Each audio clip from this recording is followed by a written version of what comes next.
Bismillahirrahmanirrahim. Assalamualaikum warahmatullahi wabarakatuh. Alhamdulillahirrabbilalamin. Wassalatu wassalamu ala sayyidina Muhammad wa ala alihi wa sahbihi ajma'in. Rabbi zidni ilma, Allahumma anfa'ni bima alamtani wa alimni ma yanfa'ni wa rizukni ilman yanfa'ni. Dipancarkan dari Jalan Masjid Silaturahim nomor 36 Kalimanggis, Cibubur, Bekasi, Radio Silaturahim dan Rasil TV untuk Islam yang satu. Ikhwan akhwat yang dirahmati Allah SWT, apa kabar Anda di malam hari ini? Semoga dalam keadaan sehat walafiat. Senang sekali saya Angga Aminuddin ditemani oleh Ondi di kameramen, ada juga Fahri di meja operator. Dapat kembali menyapa Anda Ikhwan akhwat dimanapun saja Anda berada. Kita jumpa lagi di hari Ahad, pekan ketiga di bulan Januari 2024. Semoga kabar Anda dalam keadaan sehat walafiat Ikhwan akhwat. Di pekan ketiga ini kami hadir dalam acara Bincang Pendidikan bersama narasumber kita dari Sekolah Insan Mandiri Cibubur dan juga dari Yayasan Pendidikan Silaturahim Jatikarya, ada Ibu Ayu Agusrianti. Assalamualaikum warahmatullahi wabarakatuh, Ibu. Waalaikumsalam warahmatullahi wabarakatuh. Gimana kabarnya, sehat Ibu? Alhamdulillah, Mas Angga sehat. Kita berarti udah setahun Ibu ya ketemu lagi. Oh iya, nggak terasa libur setahun. Kan bulan lalu 2023, benar. Sekarang udah 2024. Nah, di 2024 ini tema atau maksudnya isu yang paling besar ini kan disoroti masyarakat ini tentang Pilpres nih Bu. Nah, Pilpres ini mencari presiden yang baru. Betul. Jadwalnya malam ini kalau nggak salah itu udah debat cawapres ya dia. Debat cawapres. Mungkin di Wanawat ini ada yang lagi nonton debat, ada juga yang sambil mendengarkan radio Silaturahim. Isu tentang pendidikan itu belum diangkat ya Bu Ayu ya? Kayaknya nanti ya yang terakhir tuh. Terakhir tuh ada isu ya. tentang pendidikan, itu debat capresnya. Nah, selain kita juga ingin melihat sebenarnya visi misi dan juga rencana janji-janji apa dari calon presiden di 2024 ini tentang dunia pendidikan. Di malam hari ini kami juga akan menyoroti hal-hal yang terkait dengan dunia pendidikan, Ikhwan akhwat. Ini topik yang kita angkat di malam hari ini adalah mengenai disiplin positif dalam belajar dalam pendidikan anak.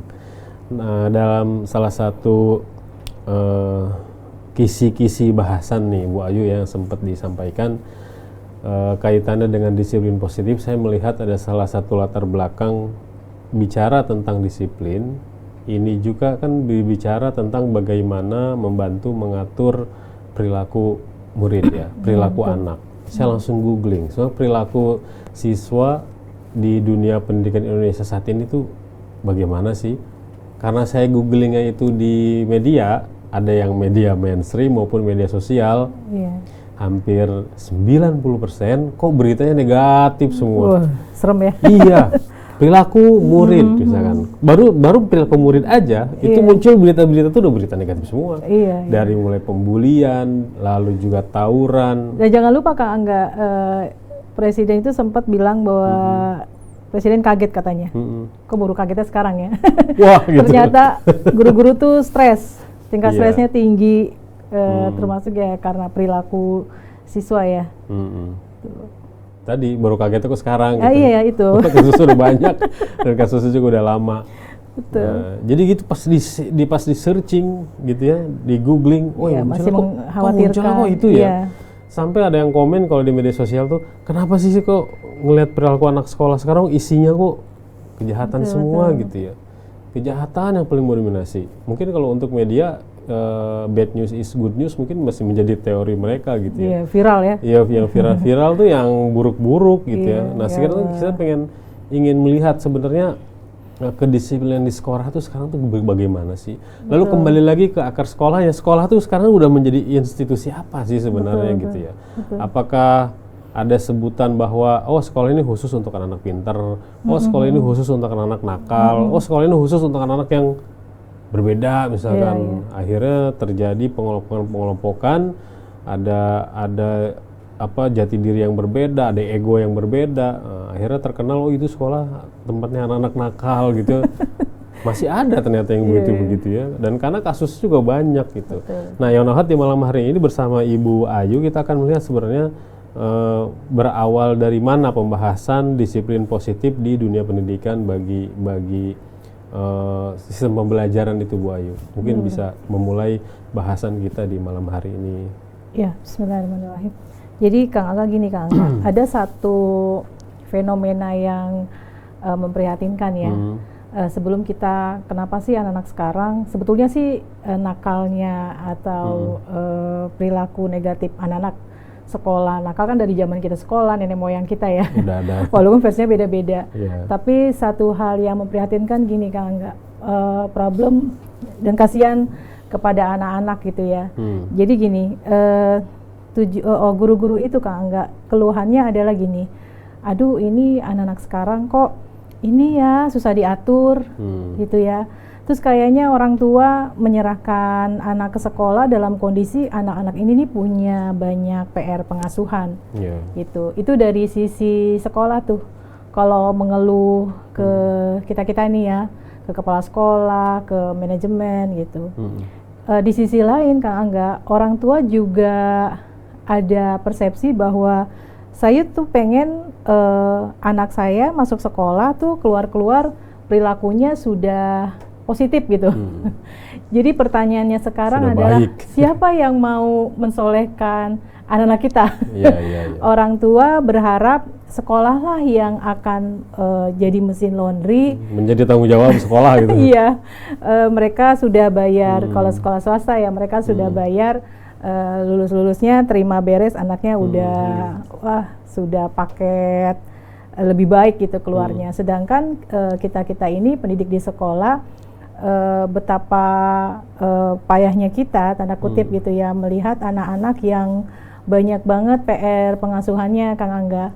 Ya, even bahkan itu untuk anak-anak yang secara kondisi akademis itu termasuk anak-anak pintar yang IQ-nya kalau memang masih melihat dari standar IQ ya, IQ-nya bagus, tapi ternyata mereka juga punya problem lain, problem psikologis, problem bersosialisasi. Nah, jadi sebetulnya disiplin positif ini nih tidak hanya dilihat nanti, kalau saya kan ngelihatnya dari bagaimana sekolah, implementasinya di sekolah, apa yang dilakukan guru-guru dalam hal mengimplementasikan disiplin positif. Tapi ini juga malah hari ini nih kita pengen orang tua juga tersentuh juga bahwa tanggung jawab menstimulus anak-anak kita untuk komitmen dengan peraturan, dia bisa mengendalikan diri, dia bisa dalam jangka pendek dan jangka panjang berperilaku positif.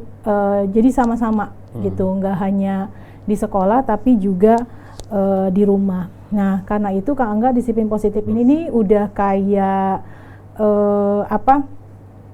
berbanding lurus atau harus ada jika sekolahnya itu adalah sekolah yang inklusif. Sebelum saya ke disiplin ya, jika sekolahnya inklusif, dan inklusif ini menurut saya apapun tadi yang Kang Angga sebutin, ada sekolah yang diseleksi ketat, yang apalagi kalau sekolah dinas ya, itu kan dari nilai, dari kekuatan fisik, mental, itu tuh udah psikotes lah, psikotes anak-anak yang terbaik lah gitu. Tapi kalau saya tanya ke psikolog, di sana sama aja Bu Ayu, ada aja problem yang mereka hadapi. Ada aja yang bermasalah. Ada aja yang bermasalah. Nah, maka sebelum kita ke disiplin positif, kita tarik mundur dulu bahwa apapun sekolahnya, jadikan sekolah itu adalah sekolah yang inklusif Kak Angga. Jadi sekolah yang ini menerima, nggak hanya nerima ya, tapi setelah itu dia mengasuh dan mendidik anak-anak itu dengan segala ragam kebutuhannya, ya.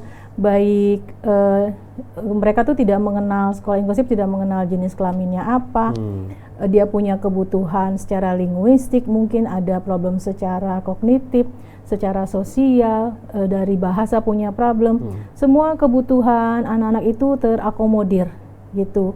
Dan ini nih sebenarnya udah dalam Undang-Undang Nomor 8 ya, pemerintah tuh ke depannya, saya mendengar ini malah 10 tahun yang lalu Kak Angga. Jadi waktu itu saat saya jadi kepala sekolah, itu tuh pengawas sudah ngomong bahwa di Indonesia itu kedepannya semua sekolah harus inklusif.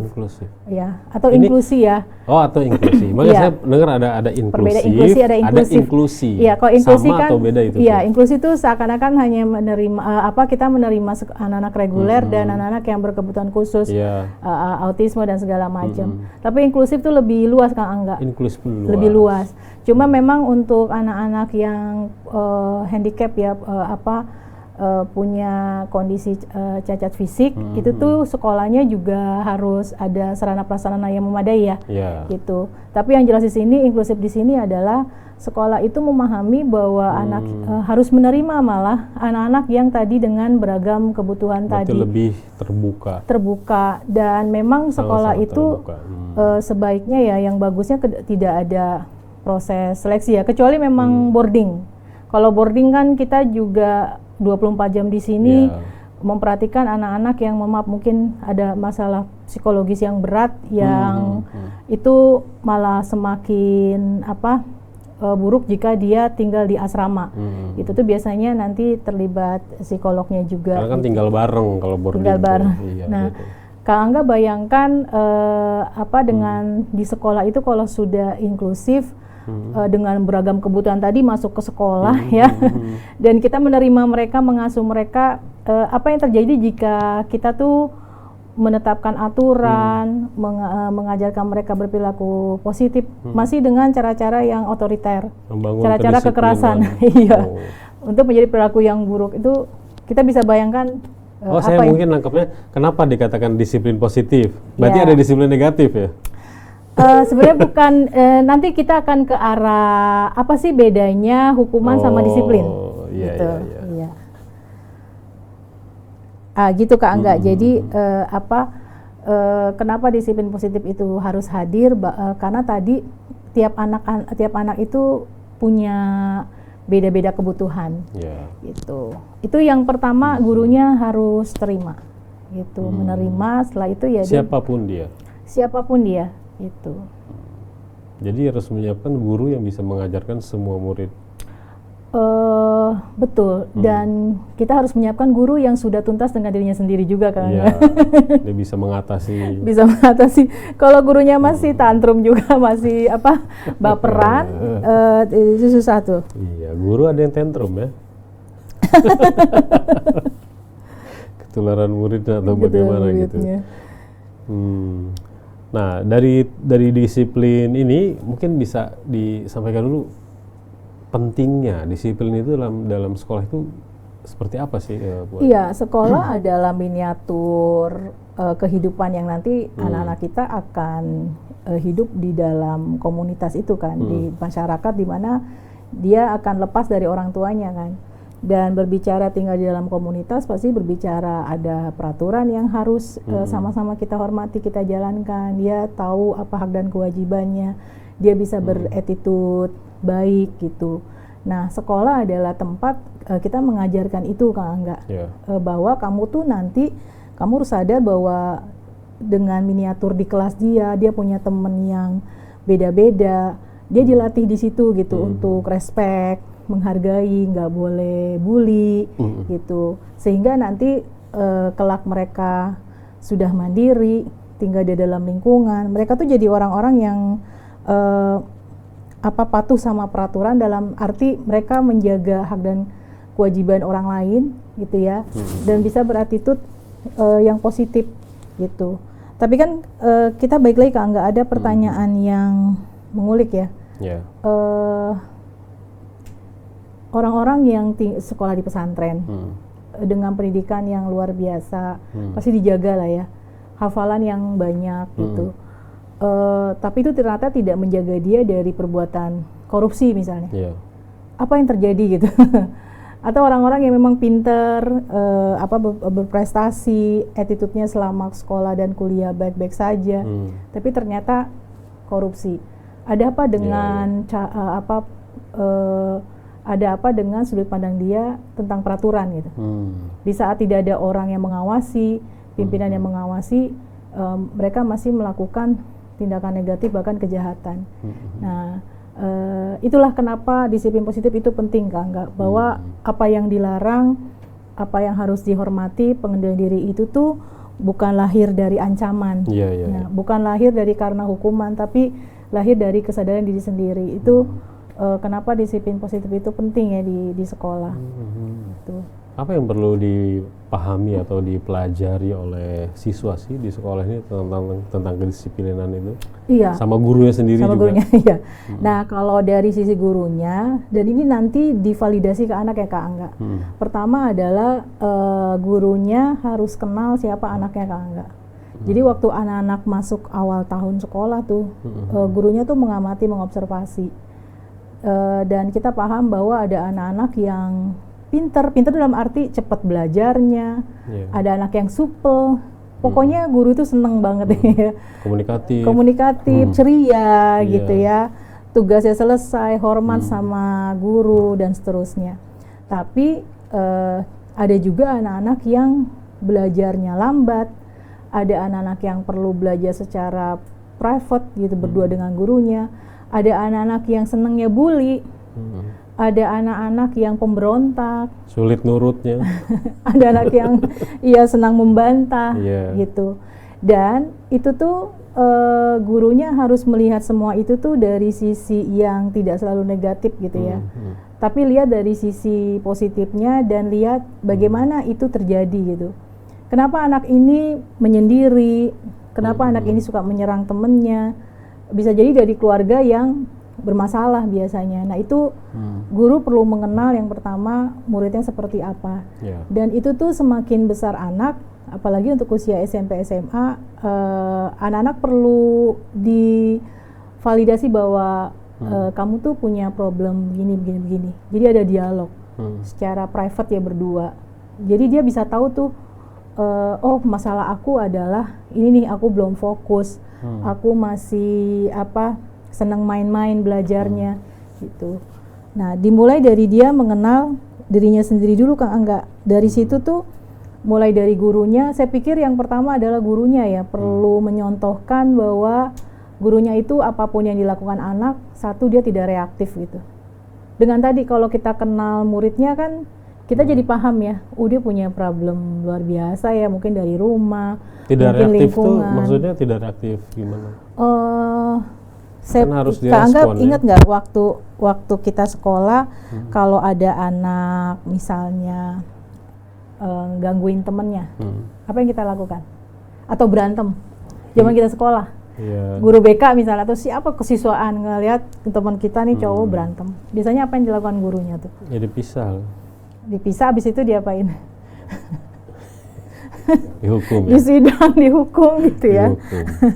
Nah, pasti ujungnya hukuman itu biasanya hukuman berupa fisik kan. Yuk kamu lari atau berdiri di lapangan gitu dan seterusnya, dijemur. Yang teman-temannya kan pada lihat kan, gitu. Di disiplin positif tuh justru digali apa yang terjadi kalau ketemu anak yang berantem, gitu. Apa yang terjadi, apa masalahnya. Alih-alih fokus di hukumannya tadi, gitu. Karena hukuman itu kan sifatnya tujuannya adalah itu penalti ya, pelanggaran kalau dia melanggar, efek jera, membuat dia malu, sakit secara fisik. Makanya tadi hukumannya fisik tadi, dijemur, dipukul gitu kan. Padahal di dalam hati anak kalau hukuman fisik seperti itu tuh membuat mereka jadi sakit hati sebetulnya sama gurunya, gitu. Jadi ada dendam ya? Jadi dendam, gitu. Walaupun kadang jika ada orang yang trauma dan melakukan itu ke keluarga, mereka tuh bilang guru saya juga dulu begitu, saya jadi alasan deh. Jadi alasan. Ihwan Ahwat, disiplin positif menjadi topik bahasan kita di malam hari ini di acara Bincang Pendidikan. Bu Ayu, itu ketika guru harus menerima semua kondisi murid, apalagi dia kan harus mengkondisikan gitu ya dengan kedisiplinan. Sepertinya guru itu menerima tantangan yang besar ya. Betul. Dari orang tua. Jujur nih orang tua ya, karena saya juga sudah menjadi orang tua ketika punya anak itu bermasalah di rumah, emang mengharapkan ya anak mudah-mudahan kalau di sekolah lain ketemu gurunya bisa berubah. Akhirnya kita ngasih tantangan ke gurunya, sebenarnya di rumah itu tantangannya besar banget gitu. Nah, ada satu nih Kak Angga. Jadi menerapkan disiplin positif itu tadi nggak melulu soal gurunya ya. Jadi biasanya gini, setelah kita observasi di awal dia masuk, kita tahu anak ini berpotensi bermasalah. Apalagi nanti kita tahu riwayatnya itu ada broken home mungkin, atau ada kasus kekerasan dan seterusnya. Maka orang tuanya itu kita panggil Kak Angga. Kita panggil, kita kasih tahu bahwa observasi sebulan ini nih Ananda ada pelanggaran apa, ada menunjukkan perilaku negatif apa yang akan dilakukan sekolah, terus kita menggali ke rumah. Jadi komitmen orang tua juga. Nah, yang justru tantangan banget itu kalau memang di asrama Kak Angga. Karena kan orang tuanya ketemunya sebulan sekali. Nah, itu tuh yang kita lumayan tantangan luar biasa kalau di pesantren. Makanya saya salut sama ustazah yang profesinya bekerja di pesantren ya, menghadapi harus sabar gitu 24 jam loh. Di pondok ya? Iya, karena kan ternyata menurut penelitian Kak Angga, anak-anak itu lebih bermasalah di pesantren karena dia 24 jam intens bertemu dengan teman sebaya. Iya. Dengan keluarga aja kadang masih berantem sama adik kakak kan. Sering ribut, rebutan. Nah, ini apalagi sekolah di pesantren gitu. Nah, jadi orang tua itu kita panggil dan ada komitmen-komitmen. Kalau itu parah Kak Angga, misalnya berhubungan sama trauma yang dia harus terapi dulu, maka harus ada kerjasama dari orang tua nih, itu bahwa ini nih kita tanya ahlinya, anak ini posisinya ada di mana ya? Apakah dia masih bisa dengan gurunya saja atau perlu pihak ketiga yang ahlinya harus diterapi dan seterusnya. Karena gini Kak Angga, di disiplin positif itu tuh nanti berhubungan sama prestasi belajar.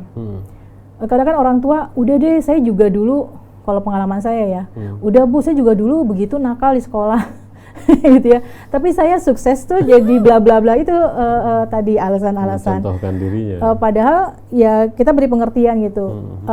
Anak-anak itu tidak akan berprestasi kalau dia masih punya problem tadi, gitu. Ada anak-anak yang memang menahan rasa sakitnya, traumanya dengan dia mengalihkan ke pelajaran sehingga nilai-nilainya bagus. Tapi kan kita juga temui kasus-kasus Kak Angga ya, anak pintar yang bunuh diri, anak pintar yang setelah lulus dia nggak mau ngapa-ngapain dengan alasan aku kan udah sekolah dan kuliah S1, S2 sesuai keinginan mama papa, karena aku udah capek belajar dan seterusnya. Nah, itu tuh yang disiplin positif tuh lebih ke jangka panjang. Memang kita harus sabar di prosesnya, dan memang gini, kita selalu bilang sama Bapak Ibu guru, sama Ustadz, bahwa tugas kita tuh seperti amanat almarhum Pak Munif. Tugas kita tuh hanya menemani mereka, membersamai, mengasuh. Kalau di SMP, SMA ya 3 tahun gitu. Ya mendoakan bahwa dia ada perubahan gitu. Tapi tetap Kak Angga bukan berarti disiplin positif nggak ada konsekuensi ya. Ini perlu ada konsekuensi, tapi konsekuensi itu yang bagaimana tuh, yang ada beda dengan tadi hukuman ya, yang tadi membuat jerak. Dalam belajar ini kan kita melihat ya perilaku siswa ini macam-macam ya. Iya. Macam-macam sekali. Saya melihat ada kepribadian yang berbeda-beda. Betul. Selain itu apalagi Bu, kira-kira yang bisa guru lihat gitu ya, selain dari kepribadiannya yang memang berbeda-beda dalam sikap mereka ini, perilaku mereka dalam belajar itu bisa beragam begitu. Betul. Pertama pasti masalah psikologis tadi ya, entah dia mengalami trauma atau hal yang remeh-temeh Kak Angga. Misalnya gini, ada anak yang kalau kita balik ke pesantren, ada anak yang makannya gampang, nggak pilih-pilih, tapi ada anak yang picky eater, makannya milih-milih. Itu problem banget kalau di asrama. Bayangkan dia makannya pilih-pilih, akhirnya makannya sedikit dan bisa sakit, kurang kalori, nggak bisa berpikir. Ada anak yang nyaman tidur di mana aja. Bisa lah ya. Nah itu problem psikologis karena dikondisikan kayak gitu juga, mungkin kebiasaan di rumah atau hal-hal lain gitu. Selain masalah lingkungan juga Kak Angga, bagaimana tadi yang dia dibesarkan ya, bagaimana dia melihat, mendengar, merespon, mencontoh orang-orang sekitarnya gitu. Bahkan sampai yang fobia-fobia juga mungkin itu masih aneh ya, tapi itu ternyata kalau di sekolah tuh kadang suka dibully, gitu aja takut, fobia. Iya, padahal fobia itu ketinggian misalnya, fobia takut sendirian, serangga gitu. Kadang kan juga hanya jadi bahkan ada fobia gelap. Fobia gelap, padahal kan kalau di pesantren harus dimatiin lampunya. Iya.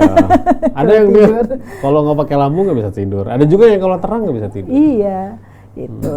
Nah, masalah kepribadian juga penting enggak. Kadang gini, guru salah paham atau ustadznya, kok anaknya pemalu ya, ya pemalu tuh udah fitrah. Allah ngasih dia kecenderungan mungkin introvert, nggak senang keramaian, gitu.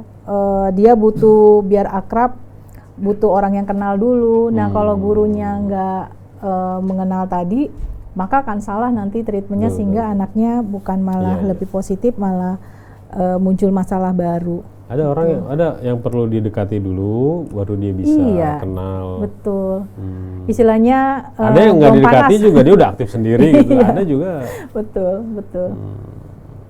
Tadi Bu disinggung mengenai lingkungan. Nah, lingkungan yang mengasuh nih, kita lihat kedisiplinan ini kan berlaku di sekolah. Iya. Ketika lingkungannya berbeda, dia masuk ke rumah ataupun masuk ke komunitas tempat main dia. Nah, ini disiplin positif nih memberi perannya gimana nih?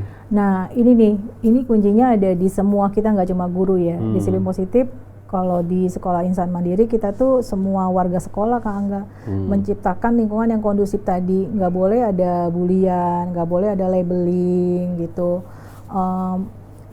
Bagaimana kita merespon dengan kata-kata kalau ada kita ngelihat anak-anak yang melakukan pelanggaran gitu. Itu tuh penting banget karena mereka kan anak-anak meniru ya, gitu. Sekolah-sekolah yang terjadi pembulian berat gitu ya, sampai mohon maaf, kan baru-baru ini ya tahun yang lalu ya, mudah-mudahan tidak terjadi lagi. Ada anak yang dimarahin gurunya, anak SD kelas 6 Kak Angga, perempuan dimarahin gurunya karena dia ribut sama temennya, gitu. Terus dia sakit hati akhirnya bunuh diri, gitu. Itu kan merespon ya, guru merespon bagaimana dia bisa tenang saat menemukan anak-anak ribut sama temennya, gitu. Nah, jadi di disiplin positif tadi memang kita menciptakan lingkungan yang orang-orangnya itu positif semua. Cuma memang di dunia nyata tak seindah apa yang saya sampaikan. Tak seindah teori. Karena saya terbuka di sini untuk teman-teman yang di pesantren. Apalagi kalau pesantrennya itu beasiswa ya, itu kan didikan ustadznya lumayan keras ya, gitu, doktrin-doktrin itu tuh kita memang butuh waktu lama dan harus banyak diskusi-diskusi. Bukan berarti itu hal yang jelek sekali gitu ya. Nah, di kondisi tertentu, kondisi darurat misalnya, itu kan memang kita harus dengan otoriter kan, misalnya itu membahayakan, itu tidak boleh gitu, benar-benar dilarang. Dan mana yang masih bisa dibicarakan, gitu. Nah, jadi memang kuncinya di lingkungan itu, di sistemnya, di aturannya, di semua, nggak cuma guru musrif, semua warga sekolah, untuk menciptakan tadi lingkungan yang ramah anak tadi, gitu. Karena tadi anak meniru ya. Saya pikir kalau anak di sekolah itu masih pelanggaran, masih dia bully, berarti ada yang nyontoin nih, gitu. Dari mana itu contoh dia, Bu? Iya. Bagaimana Bu kita bisa memahami kedisiplinan lalu dengan hukuman? Iya. Hukuman versus disiplin itu gimana sih? Karena ada yang mengatakan bahwa murid ini harus dihukum supaya disiplin. Iya. Disiplin itu harus tegakkan. Disiplin adalah hukuman gitu. Apakah begitu? Iya. Nah, gini, bertahun-tahun kita tuh dikondisikan kayak gitu ya, pendidikan kita. Bagaimana yang kita pahami nih sampai kita jadi orang tua, bahwa supaya orang patuh, supaya orang itu berperilaku positif adalah dengan cara dihukum. Tadi hukuman kan itu penalti ya, dari pelanggaran yang dilakukan. Ingin membuat jerak kapok, gitu ya. Itu adalah hukuman Kang Angga. Di sisi lain, disiplin adalah kita tuh ngajarin mereka, bimbing mereka bagaimana caranya di masa sekarang sampai jangka panjang. Ada orang tua kamu, ada guru kamu atau tidak, kamu tuh tetap beretitude, berperilaku yang positif dengan cara bisa mengendalikan diri. Itu adalah disiplin, Jadi sebenarnya antara disiplin dan hukuman tuh bukan satu hal yang sama. Disiplin tadi kita ngajarin Kak Angga, jadi ngajarin, ngasih tahu, ngebimbing gitu ya. Tapi kalau hukuman tuh kayak dia nggak peduli alasannya apa dan berharap bahwa anak itu akan berubah. Dengan datang terlambat, dengan dijemur, kita berharap anak itu berubah jadi kapok lah. Padahal, karena dipermalukan. Mungkin ada anak yang efeknya iya sih dia jadi kapok banget. Tapi jangan lupa tadi yang Kak Angga bilang rasa dendamnya. Ada efek lain. Efek lain dipermalukan. Itu secara fisik. Ada lagi kan hukuman secara emosional Kak Angga yang kalau gurunya komentarnya gitu aja nggak bisa sih, gitu ya. Gitu aja nggak bisa. Tuh teman kamu bisa gitu. Belum labeling. Kamu masih tukang telat. Kamu mah males. Itu udah labeling. Gitu. Itu hukuman. Maksud gurunya supaya anaknya nggak melakukan hal itu lagi, tapi alih-alih dia berubah, tadi justru dia merasa insecure, nggak aman sama gurunya sendiri.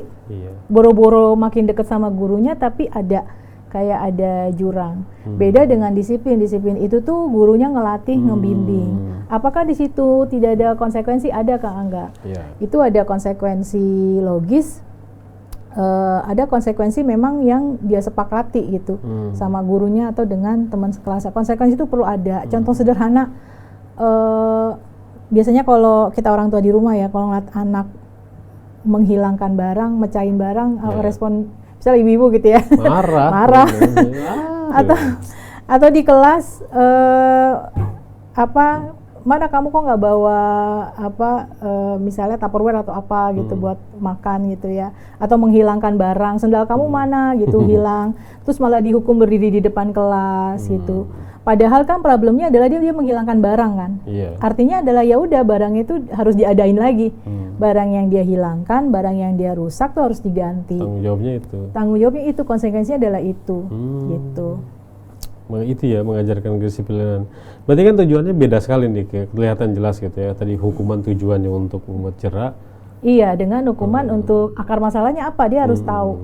Disiplin justru mengajarkan mereka tujuannya. Iya. Lalu gimana caranya supaya kedisiplinan ini bisa bikin si siswa itu kalau dalam belajar ini jadi aktif gitu ya. Lalu dia itu jadi menikmati pelajarannya dan dia bisa teredukasi dengan baik tuh dari kedisiplinan itu, gimana caranya? Iya. Jadi itu semua by system Kak Angga. Jadi kita ngomong disiplin positif tuh banyak poin-poinnya gitu. Yang pertama adalah kita kan pingin tadi dengan beragam anak, dengan beragam problemnya, semua anak aktif ya.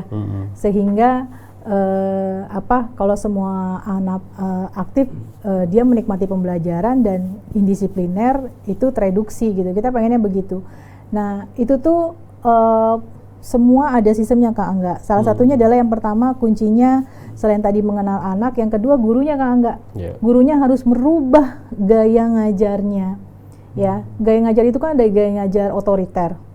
Ya, pokoknya dengarkan saya yang paling benar gitu. Ya, tapi di sisi lain ada guru yang permisif. Terserah kalian deh. Atau gurunya tuh takut kalau dia ngasih hukuman atau marahin, dia takut anaknya kecewa atau apa, dia nggak disenengin. Itu nyata nih. Ada lah ya. Nah, tapi yang positif adalah guru yang tadi tengah-tengah tadi gitu loh. Dia memberikan anak-anak itu memberi ruang anak-anak itu berekspresi, tapi juga anak-anak itu tahu batasan. Nah, ini batasan enggak. Disiplin positif itu tuh bukan berarti nggak ada batasan, justru yang kita benang merahnya itu poin ke anak-anak adalah ingat ada batasan loh, kamu nggak bisa seenaknya, di situ kamu ada teman, di sini ada aturan, di sini ada guru. Dia harus ngerti tuh bahwa di lingkungan itu tuh ada banyak orang, maka kendalikan diri kamu, bersikaplah yang positif gitu. Kita melihat itu menjadi apa ya, kalau tadi dilihat sistemnya, ini kan sesuatu harus ada yang jalan. Betul. Lalu juga ada yang mengontrol, lalu juga ada yang mengawasi. Betul. Dari beberapa unsur murid yang melaksanakan kegiatan belajar mengajar dengan guru gitu ya, lalu juga ada orang tua. Ini unsur-unsur sebagai pengawas, lalu yang mendorong, yang menjalankan. Ini terlibat tuh di mana ini? Iya. Nah, Jadi kita ada kayak guardian angel Kak Angga. Guardian Jadi angel. yang pertama adalah pimpinan nih, pimpinan, manajemen. Dialah orang-orang yang harus tahu banget disiplin itu bagaimana diterapkan di kelas dan di mahat. Nah, dialah tempat bertanya, tempat guru dan musrib atau ustadznya berkonsultasi. Karena ini tadi saya bilang nggak semudah kata-kata. Anak tuh kadang beda 5 menit ada problem lagi, gitu ya. Itu tuh perlu latihan, dan yang ternyata Kak Angga disiplin positif adalah kalau dilihat dari sisi ke gurunya itu, gurunya tuh akan mendapatkan manfaat luar biasa, gurunya akan jadi versi terbaik dirinya, karena dia akan belajar komunikasi Kak Angga. Satu, belajar komunikasi tuh susah loh, cara anak maksa tetap, Ustadz saya mau beli nasi goreng ya di luar, padahal kan tuh dilanggar. Irung please lapar. Nah, gimana kalau Ustadz yang nggak bisa negosiasi, nggak bisa ngomong yang tepat, sehingga anaknya mau ngikutin aturan gitu. Yang kedua, belajar problem solving. Jadi di disiplin positif, solusi itu datang dari anaknya gitu. Kalau kamu begini, apa akibatnya, dia harus tahu. Dan yang tak kalah penting dari ini di awal Kang Angga, peraturan itu dan konsekuensinya harus dibahas bersama-sama. Anak-anak itu tuh harus bikin peraturan bersama-sama dengan gurunya gitu, sehingga dia tahu bahwa oh ternyata aturan itu adalah membuat semua itu berjalan kondusif ya, semua merasa nyaman. Itu kunci berikutnya Kang Angga. Peraturan itu dibuat, oh ternyata bukan cuma aku yang nyaman, semua orang, teman-teman aku, guru aku, musrib, OB, ya siapapun yang ada di mahat ini semua nyaman ya, gitu. Artinya kan dia tadi kembali lagi pengendalian diri dan bersikap positif. Dan itu tadi, jadi pimpinannya yang jadi guardian angelnya nih buat memantau guru-gurunya. Dan yang pasti perlu ada training Kang Angga untuk guru-guru dan musribnya. Dan kalau di Insan Mandiri, bismillah kita tahun depan ini nih mulai dan mau dicoba insya Allah semester ini metode coaching Kang Angga, di mana anak-anak kan kalau di pesantren harus belajar mandiri ya, nggak bergantung sama musribnya, gurunya. Nah ini nih dengan kita yang pertama itu coaching, gimana guru dan musrib itu mengarahkan anak-anak bahwa semua itu tuh keputusan ada di tangan kamu. Kalau kamu begini nih pasti resikonya ini. Jadi anak itu melatih, dialah yang merefleksikan dirinya sendiri. Dengan begitu kan musib juga nggak capek ya Kak Angga ya, teriak-teriak ngasih hukuman tuh capek loh. Berekspresi marah saat siswa melanggar tuh capek loh. Buat drama supaya seakan-akan ini hukuman berat tuh capek. Tapi kalau dengan disiplin positif, dengan metode coaching itu kan ngarahin bertanya-tanya aja Kak Angga. Kalau mentoring kan dia ngajarin gitu. Itu tuh kita nggak terlalu lelah gitu. Kita tuh tinggal nanya, menurut kamu tadi coba kamu ngomong gitu, apa yang terjadi? Iya, temanku tersinggung marah-marah. Kenapa dia marah-marah? Itu lebih ke anaknya nanti yang akhirnya dia menjawab, mengatasi problemnya sendiri. Kecuali Kak Angga ada catatan tadi, ada anak-anak yang kita dapati misalnya nih secara emosi benar-benar susah dikendalikan karena faktor pola asuh, dan itu jadi problem Kak Angga. Nah itu tuh baru kita tadi butuh konseling ya, butuh psikolog gitu untuk diterapi. Karena ini sudah bertahun-tahun. Sedangkan kita kan baru bertemu sekarang gitu, bersama orang tuanya kan sudah bertahun-tahun gitu. Jadi sudah mengarakter dan itu perlu bantuan psikolog. Berarti dengan kalau metode coaching ini dia lebih ke individu dong ya? Pendekatannya dari gurunya. Kalau coaching itu kelompok-kelompok kecil. Kelompok-kelompok kecil bisa. Nanti kita akan buat 4 sampai 5 anak dengan satu coach. Tiap hari temanya akan berbeda-beda gitu. Tapi prinsipnya adalah anak-anak kita arahkan untuk bahwa apa yang terjadi sama kamu tuh kamu yang memilih, kamu yang melakukan gitu. Kalau termasuk dalam hal belajar nanti. Kalau untuk di sekolah umum tuh gimana? Ini kan ada guru BK ya? Iya. Ada guru BK, ya dari pengertiannya udah bimbingan konseling. Iya. Nah, itu kan konseling ya? Iya. Konseling itu udah problem yang dan udah. Biasanya BK aja udah mengatasi murid-murid yang biasanya melanggar kedisiplinan. Iya. Berarti peran guru pengajar ini coachingnya dalam hal apa-apa lagi kalau di sekolah umum kan ya perbandingannya itu justru banyakkan muridnya daripada pengajar ya. Nah, ya jadi nanti kita akan bagi-bagi kelompok kecil dan gak hanya di BK. BK itu nanti khusus ke yang tadi butuh konseling. Konseling itu kan anak-anak yang kok masih muncul problemnya setelah di coaching, di mentoring. Kok kayak belum kebuka pikirannya, attitude-nya belum berubah. Nah, itu nanti ke konseling tuh. Tadi mungkin ada problem traumatik atau pola asuh yang udah mengarakter tadi. Gitu. Harus di konseling sama BK. Kalau BK ini juga susah ya ke psikolog gitu. Coaching itu tuh untuk segala macam rutinitas gitu ya, untuk pelajaran. Karena kan kalau di Mahat kita udah kayak di pesantren itu kayak sama orang, jadi orang tuanya sendiri gitu. Iya. Mana yang bisa diarahkan, mana yang tidak bisa diarahkan. Nanti ini kan dia tuh kayak tersaring ya Bu ya. Iya. Kayak tersaring. Berarti kan guru atau pengajar punya cara yang berbeda untuk memberikan pemahaman. Betul. Ini ada yang gampang nih, udah mudah lah, bahkan dia bisa bersimpulkan dirinya sendiri. Ketika yang tadi nggak bisa gitu ya, nah berarti kan ekstra. Iya. Perhatiannya. Ekstra perhatiannya betul. Ya itu nanti ada di dalam jurnal yang dibuat sama BK nih. Nanti kan masing-masing coach akan ngasih laporan ya. Secara terjadwal ngasih laporan, ada report kok anak ini ada gini Kak Angga, ada anak yang memang belum siap ke coaching nih karena belum mandiri. Emang benar-benar masih yang ini banget yang perlu konseling. Ya udah dia. Itu penggodokannya gimana? Dikasih hukuman apa enggak? Oh iya tadi balik lagi nanti diurut ditarik mundur, dia ada problem apa di pengasuhan sehingga muncul kayak gini. Ada anak yang benar-benar mager banget, benar-benar tertutup gitu. Enggak, cuek. Apatis, yang bodoh amat mau nilainya berapa. Iya. Nggak peduli teman-teman yang udah mencapai apa, dia tuh benar-benar apatis, tidak termotivasi banget. Nah itu kita tarik mundur tadi, ini ada apa di keluarganya gitu. Saya pikir dengan coaching ini positifnya Kak Angga nggak ada pembulian. Jadi masing-masing anak menghargai, yang punya pertama dia tahu bahwa I'm not the only one. Bukan saya doang yang bermasalah, teman-teman gue ternyata bermasalah ya. Teman-teman gue ternyata ini ya ketakut-takut, khawatir. Itu yang pertama. Yang kedua adalah dia nggak ngebully temennya, karena si coachnya nanti akan mengarahkan, ayo kita satu tim, satu keluarga, saling support gitu. Iwan Akhwat yang dirahmati Allah Subhanahu wa Ta'ala, bincang pendidikan kita di malam hari ini bersama Ibu Ayu itu membahas mengenai disiplin positif di sekolah atau disiplin positif dalam pendidikan anak. Kami akan jeda dan akan kembali di sesi kedua. Tetaplah bersama kami, Iwan Akhwat, kami akan segera kembali.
Ikhwan akhwat yang dirahmati Allah SWT, terima kasih masih bersama kami dalam acara Bincang Pendidikan. Di malam hari ini kita membahas mengenai disiplin positif dalam belajar bersama Ibu Ayu Agusrianti dari Yayasan Pendidikan Silaturahim Jatikarya dan juga sekolah-sekolah, kan ada 3 sekolah Ibu ya? Iya.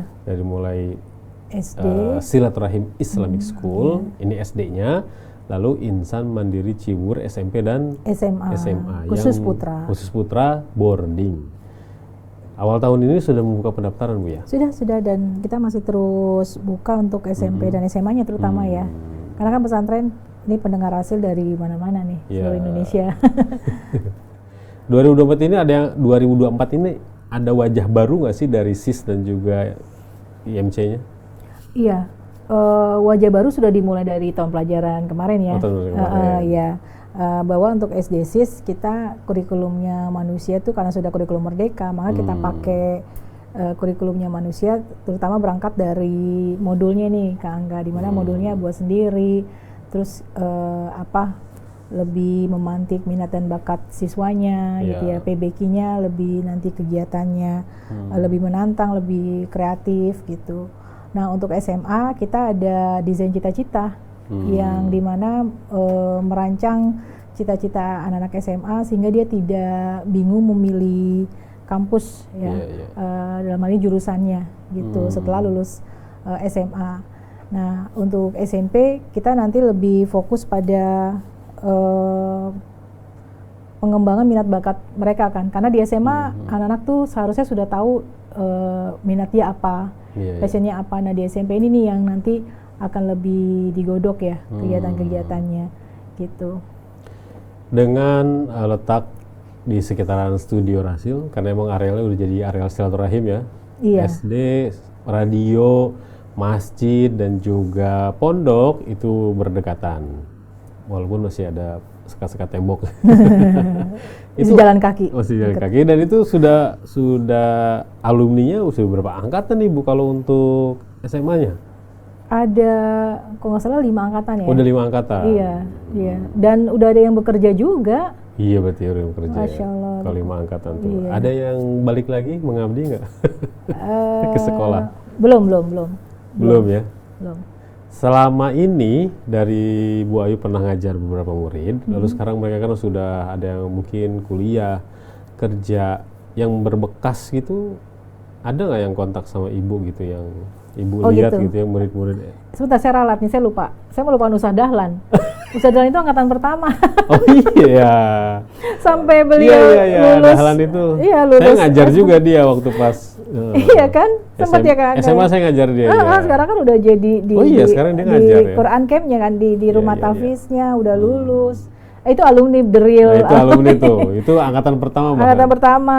Waktu itu. Masih ya, SMA kita ada ini namanya ikatan alumninya, alhamdulillah komunikasinya ya. Kita tetap keep kontak gitu loh.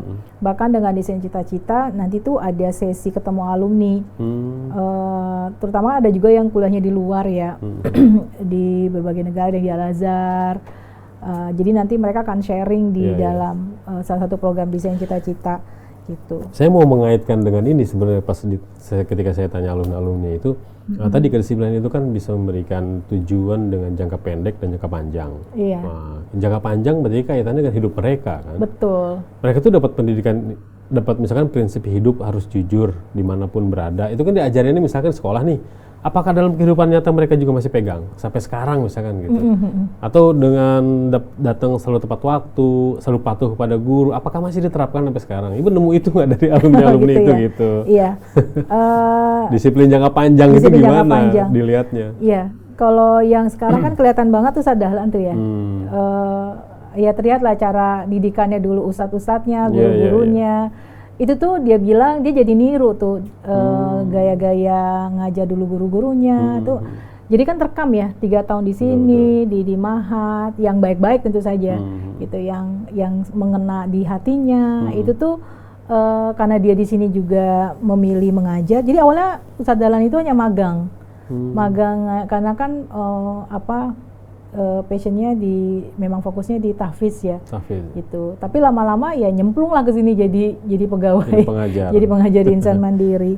Saya pikir gini, kalau alumni yang ngumpul ya, dengan dia datang berkala Kang Angga, artinya dia itu tuh selalu pengen deket sama sekolahan, sama gurunya, sama musrifnya.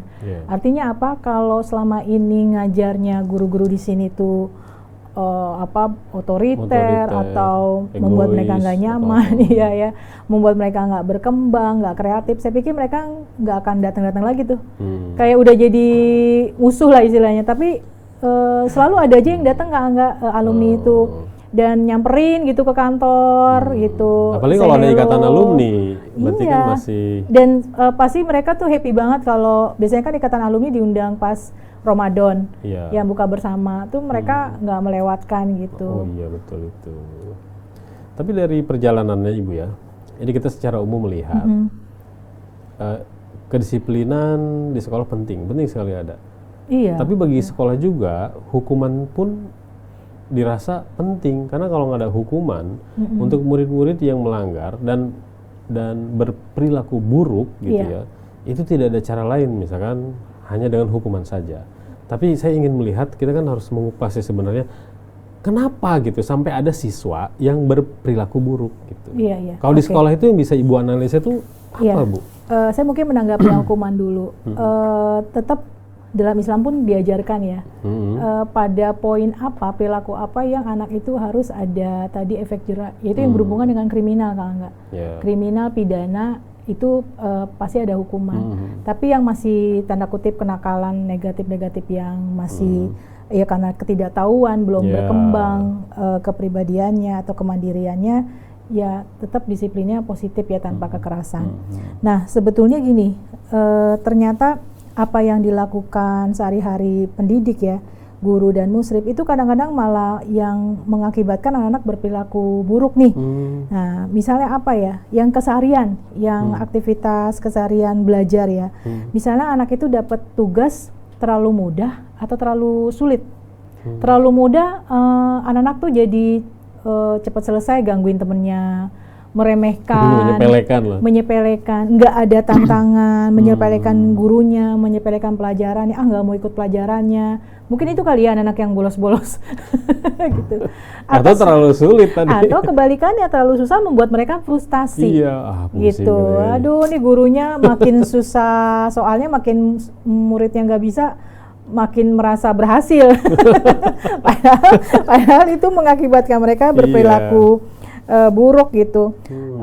Tidak hanya sulit, tidak hanya terlalu mudah, tidak menantang, bosan, itu aja gitu. Apalagi anak zaman sekarang yang eranya itu dia sangat di-entertain ya dengan sosial media, gitu, dengan internet, dengan gadgetnya. Itu benar-benar tantangan. Jadi nggak boleh lengah sedikit. Kalau mereka bosan tuh mereka gabut kan, akhirnya kabut. Udah istilah gabut lagi. Iya, melakukan melanggar gitu ya. Terus metode atau strategi ngajar gurunya nggak sesuai sama gaya belajar anaknya. Ceramah bukannya nggak boleh sih, tetap harus ada ceramah. Tapi kalau anak-anak yang kinestetis, yang demennya bergerak, ya dia bosen juga itu terus gitu. Dan biasanya tuh gini, indikatornya kalau udah ada 2-3 anak yang nguap tuh, atau dia ngeliat-ngeliat keluar kelas, itu indikasi gitu, gurunya ngebosenin ngajarnya. Gitu. Terus yang berikutnya juga siswanya nggak disiapkan terlebih dahulu Kak Angga. Jadi itu semua serba dadakan, gurunya nggak siap. Misalnya nggak bikin rencana pengajaran, semua serba dadakan. Itu tuh yang membuat siswa frustasi dalam arti dia ngelihatnya ini kok aku tiba-tiba suruh nyiapin A, B, C gitu. Aku harus bisa A, B, C gitu. Padahal kayak misalnya kuis dadakan misalnya, udah mana susah lagi soalnya. Gurunya nggak ngasih tahu. Itu tuh ya jangankan anak-anak kita aja kadang frustasi ya. Kalau dadakan. Mana nggak ngerti lah, tiba-tiba ada kuisnya susah lagi gitu. Gurunya masuk, kita bahas apa ya, bingung kali dia. Kasih kuis aja deh. Bener. Dan kemudian juga harapan dan target yang tidak masuk akal. Gitu, nggak jelas gitu arahnya kemana. Itu membuat siswa jadi merasa untuk apa gitu, untuk apa saya belajar ini gitu. Kemudian nah ini lebih ke siswanya nih Kak Angga, kemampuan sosial siswanya tuh rendah ya. kemampuan sosial dia, komunikasinya, dia nggak bisa mengekspresikan lewat kata-kata gitu, nggak deket sama gurunya. Itu tuh yang membuat dia menjauh. Dan kadang guru tuh kalau murid menjauh, nggak ngumpulin tugas, datang ke kelasnya telat, itu tuh malah alih-alih membuka komunikasi dan lebih dekat, malah tadi memberi hukuman misalnya. Nah, siswanya akan makin frustasi gitu. Guru saya nggak suka sama saya, ustaz saya nggak suka sama saya. Gitu. Itu pentingnya di awal-awal mengenal, penting banget. Dan ternyata dengan mengenal itu akan mereduksi anak itu melakukan tindakan negatif, Kak Angga. Dan gurunya juga mereduksi rasa tidak suka dengan muridnya. Jadi dia malah lebih maklumi. Oh iya ya, saya paham kenapa dia bereaksi begini, karena apa yang mungkin dia alami sebelumnya misalnya, jadi lebih ngerti gitu. Lalu biasanya dilakukan oleh murid itu kan bahasanya mencari perhatian. Nah, iya ada macam-macam. Mencari perhatian itu dengan macam-macam cara ya gitu ya, dengan bolos lah, dengan ngajain tuh nggak ngajain tugas lah, membangkang lah, dengan ribut lah. Iya, mencari keributan. Itu secara psikologis normal apa gimana itu supaya dia ingin si guru mungkin lebih bertanggung jawab gitu? Tergantung usianya, Kak Angga. Kalau makin kecil kan kita makin memahami ya, dia belum secara perilaku belum ini, cara berpikirnya ya belum sempurna. Tapi makin besar ya itu jelas problem. Usia kelas 6 aja udah cari, istilahnya cari perhatian tuh problem gitu. Cari apa, nyeletuk gurunya, membuat gurunya marah, ya itu tuh problem. Karena dia tidak bisa mengendalikan diri, yang kedua dia tidak bisa tidak attitude-nya negatif gitu. Ada macam-macam, ada yang anak yang tadi mencari perhatian, ada anak yang memberontak, ada anak yang dendam sama gurunya, atau sama teman-temannya, dia kayak playing victim gitu, merasa dirinya paling disakiti, jadi korban. Jadi korban. Nah makanya dia nyari perhatian. Ada yang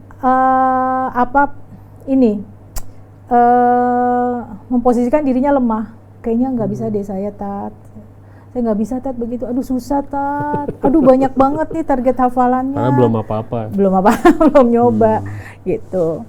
Nah itu ada tuh di buku, alhamdulillah kan di sekolah YPSD ini sudah jadi buku panduan pendisiplinan positif, Kak Angga. Ini konsekuensi dari diterapkannya sekolahnya manusia, di mana kita menggunakan teori humanis ya. Itu solusinya apa aja tuh Bu kalau menghadapi hal itu? Wah, macam-macam. Disiplin positifnya nih. Disiplin positifnya ya. Yang jelas tidak ada cara kekerasan ya. Yang tadi mencuri tidak pakai hukuman. Karena bukan itu akar masalahnya. Kayak contohnya gini, untuk anak yang mencari perhatian, ini yang masih positif ya. Enggak yang tadi merusak ya. Yang cari-cari perhatian, yang dikit-dikit nanya gurunya, yang dikit-dikit ingin teman-teman perhatikan dia.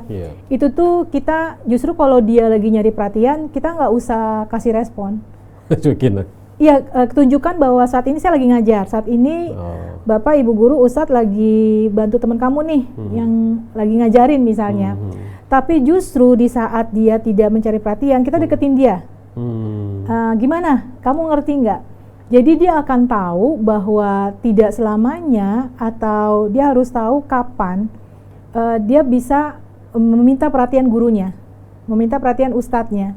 Nggak bisa seenaknya dia, gitu.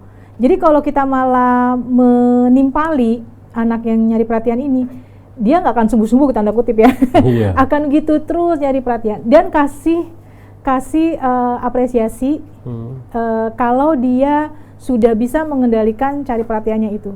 Tadi Bu Ayu seneng deh, kamu tuh udah bisa mandiri ngerjain sendiri loh. Bener kan, bisa kan gitu. Nah, kalau demikian juga anak-anak yang tadi merasa dirinya paling merasa disakiti itu sama. Itu kan pendendam ya. Merasa disakiti. Iya, kita nggak usah terlalu fokus sama apa yang dia rasain gitu kan, karena dia akan makin menunjukkan bahwa iya memang kalau saya playing victim, guru saya akan perhatikan saya, dia akan begitu, gitu. Dan alih-alih kita memberi hukuman, kita kasih tahu bahwa akar masalahnya ini loh, kamu harus tahu, gitu. Dibahas terus sama dia gitu, biar akhirnya dia paham bahwa dia bisa mengontrol emosinya, dia tahu akar masalahnya apa, gitu ya. Ini dibahas satu-satu nih. Detail banget soalnya nih.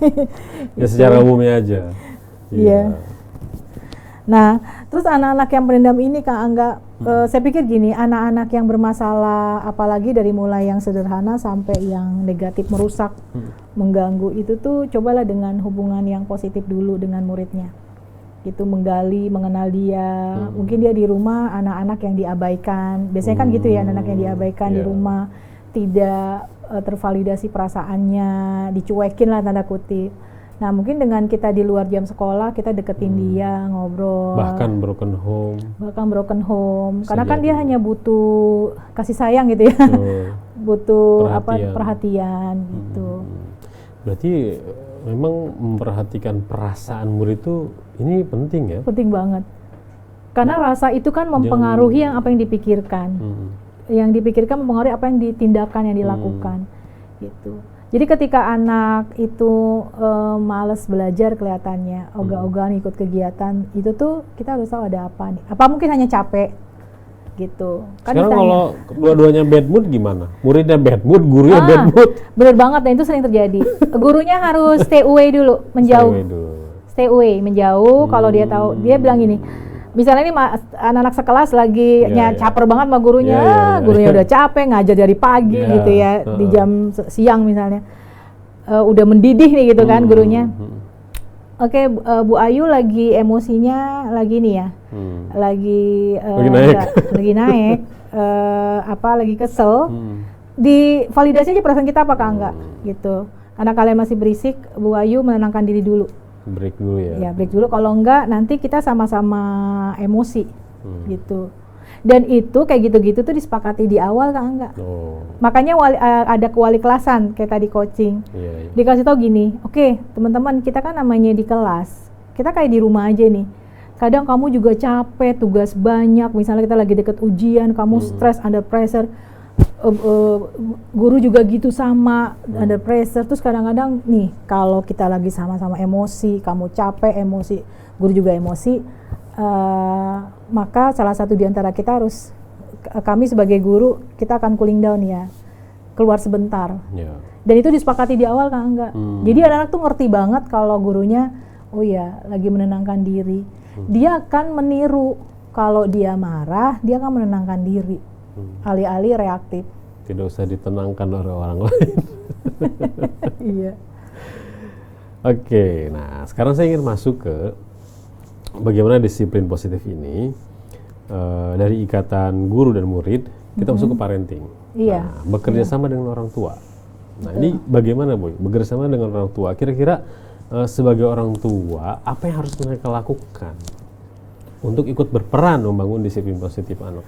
Iya. Kalau di SD, orang tua itu kan enaknya tiap hari ketemu ya kan? Dan dia tuh bagian dari anak-anak menerima konsekuensi. Saya bicara SD dulu nih. Gitu. Dan itu bisa lebih fleksibel di SD, bisa lebih dikomunikasikannya bisa langsung. Dan orang tua menindaklanjutinya tuh langsung di rumah. Dan salah satu peraturan yang kita terapkan tuh kalau di SD, kalau terlambat bukan muridnya yang dihukum, tapi orang tua yang dipanggil. Kenapa? Karena kan si anak ini berangkat sekolah tergantung orang tua. Kecuali memang dia antar jemput. Kalau antar jemput kita anggap itu antar jemputnya. Tapi kalau dia diantar orang tuanya kita panggil. Misalnya bilang ke anaknya, kamu 3 kali terlambat ya, kamu udah 2 kali terlambat nih. Kalau terlambat lagi nanti mama papa dipanggil ya. Dan itu nanti mereka saling komitmen tuh. Kan kadang orang tua bilang anaknya lama bla bla bla. Tapi kan tetap kalau SD orang tua yang bertanggung jawab. Yang mengkondisikan di rumah tuh. Nah, beda dengan kalau di SMP SMA gitu. Kecuali tadi yang sangat darurat, maka kita komunikasikan langsung gitu. Nah, yang pertama tadi yang kalau anaknya sudah kita prediksi bermasalah kan dipanggil-panggil tuh Kak tetangga ya. Nah, tapi kalau untuk menyamakan paradigma, maka kita perlu ada parenting. Nah, parenting ini tadi menyamakan paradigma pendidikan antara di sekolah dan di rumah gitu. Kan mereka ada perpulangan nih, makanya setiap perpulangan suka ada note ya dari ustadznya ya. Apa yang perlu dijaga orang tua dan seterusnya, tetap memantau gitu. Dan parenting ini nih alhamdulillah kita berjalan sebulan sekali. dan itu wajib gitu, dan orang tua yang nggak datang tuh wali kelasnya tuh japri-japri, tuh kadang diumumkan di grup, makasih yang sudah datang gitu, karena bagian dari komitmen tadi gitu, nggak bisa lepas dari orang tua juga. Iya. Baik Bu Ayu, lalu dalam ini turut mencerdaskan kehidupan bangsa ya, dan juga membangun generasi yang positif. Iya.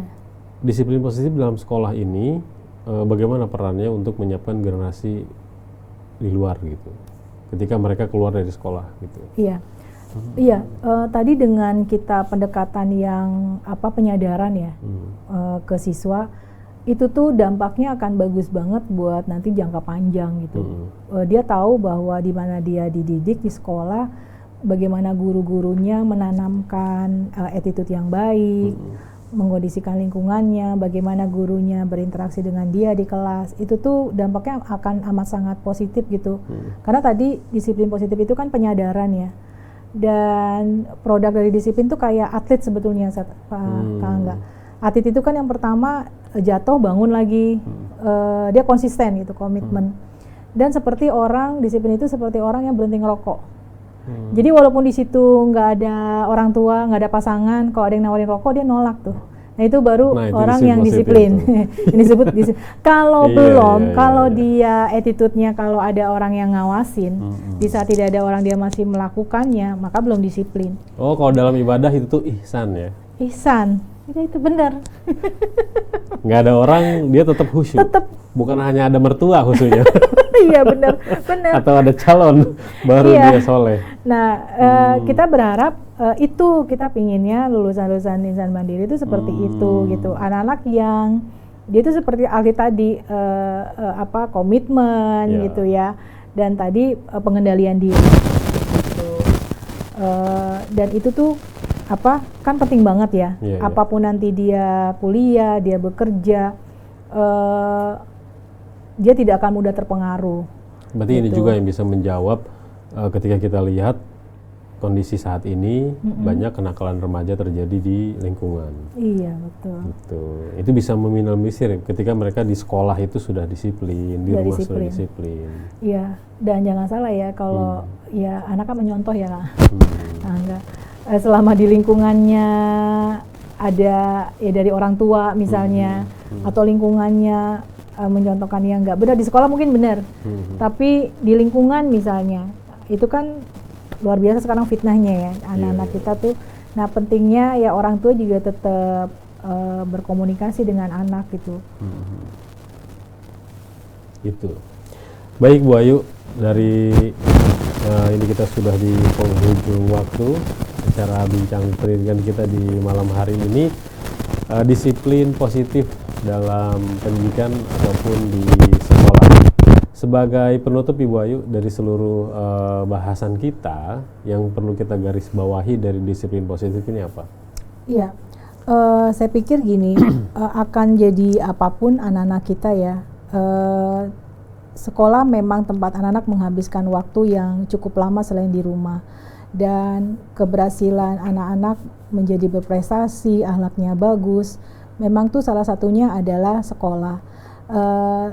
Tapi lagi-lagi bahwa mendidik seorang anak aja butuh orang sekampung istilahnya. Jadi ayo kita semua tuh jadi bagian penting bagaimana anak-anak ini nih yang kelak mewariskan, yang memimpin bangsa ini nih, tergantung kita semua, tidak hanya sekolah, apalagi di rumah, tapi lingkungan juga, tontonan mereka, di sosial media gitu ya. Banyak hal yang membuat anak-anak kita tuh berperilaku negatif atau positif, dia melihat, merasa, dan meniru gitu. Dan di Insan Mandiri Cibubur kita mencoba menjadi sekolah yang tadi memberi contoh yang baik kepada siswa kita, memberi contoh bagaimana merespon jika ada masalah, bagaimana mengajak orang berbuat baik, bukan dengan cara kekerasan, tapi menyentuh hatinya. Dan ini seperti kata Habib Hussein, ya Rasulullah tuh mencontohkan banget ini, Kak Angga. Ya bagaimana cerita yang penduduk Baduy yang belum kenal Islam, yang pipis di masjid. Masjid itu nggak dimarahin sama Rasulullah gitu ya. Betapa lembutnya Rasulullah kepada semua orang, bahkan orang itu melakukan kesalahan gitu ya.